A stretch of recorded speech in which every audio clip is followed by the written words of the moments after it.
Oggi la festa del papà, 19 marzo, San Giuseppe, una celebrazione importante che si farà qui, si sta facendo presso la chiesa di San Giuseppe ad Agrigento. Ecco, parliamo di questa festa e del significato che assume all'interno delle manifestazioni religiose la figura del santo.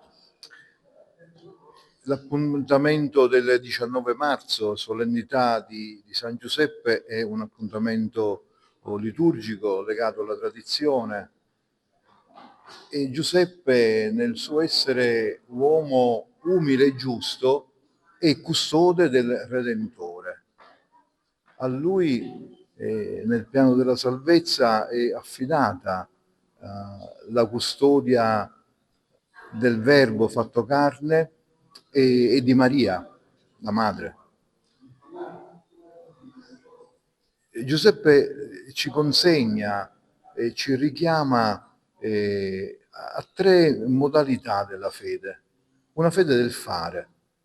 Di Giuseppe la tradizione non ci consegna neppure una parola, ma ogni volta che Giuseppe è, come dire, interpellato da Dio, no? Ha questa esperienza di contatto con Dio, risponde non a parole, ma con i fatti e nella verità.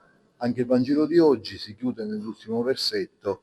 Giuseppe si alzò e fece quando gli aveva ordinato il Signore. Una fede del fare. Questo ci richiama alle nostre responsabilità di credenti. Il nostro credere è un credere di parole o è un credere di azioni nella storia? E poi una fede che mette Gesù al centro, una fede cristocentrica, alla quale forse dobbiamo tornare anche noi, nel nostro modo di pensare, nel nostro modo di dire, quindi di agire. Gesù al centro. E Gesù ci fa delle consegne importanti. Una, insieme alle altre, ma su tutte le altre, imparate da me che sono mite e umile di cuore. Viviamo un tempo, una storia, una società chiassosa e sguaiata. Giuseppe ci ricorda che Cristo è al centro e in Cristo ogni uomo e ogni donna. E poi una fede educante.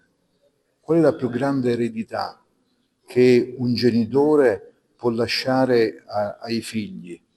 Verrebbe da dire, guardandoci attorno con un'espressione nostra, della nostra letteratura, magari si pensa che l'eredità più grande può essere costituita dalla roba. La roba, quanti guai per la roba. Quante eredità hanno spaccato le famiglie per la roba. Ecco, forse l'eredità più importante che ogni genitore può lasciare ai propri figli, ogni educatore può lasciare ai suoi allievi, invece è appunto l'educazione. Quell'educazione è chiamata ad attingere dal Vangelo e dall'esperienza umana. Tutto questo continua a consegnarci Giuseppe, lo sposo di Maria e il custode del Redentore.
è un giorno di festa per tutta la città di Agrigento che festeggia San Giuseppe, il padre putativo di Gesù. Sono stati giorni intensi, meravigliosi, dove abbiamo visto una grande partecipazione degli agrigentini.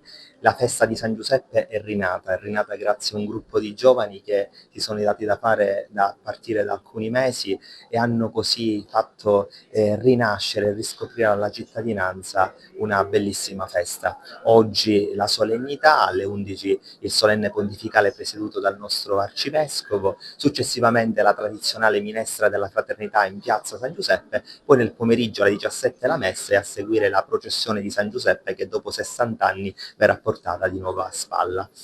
Vi aspettiamo e grazie ancora a tutti per questa bella partecipazione. La tradizione della minestra. È una tradizione antica che si tramanda da secoli.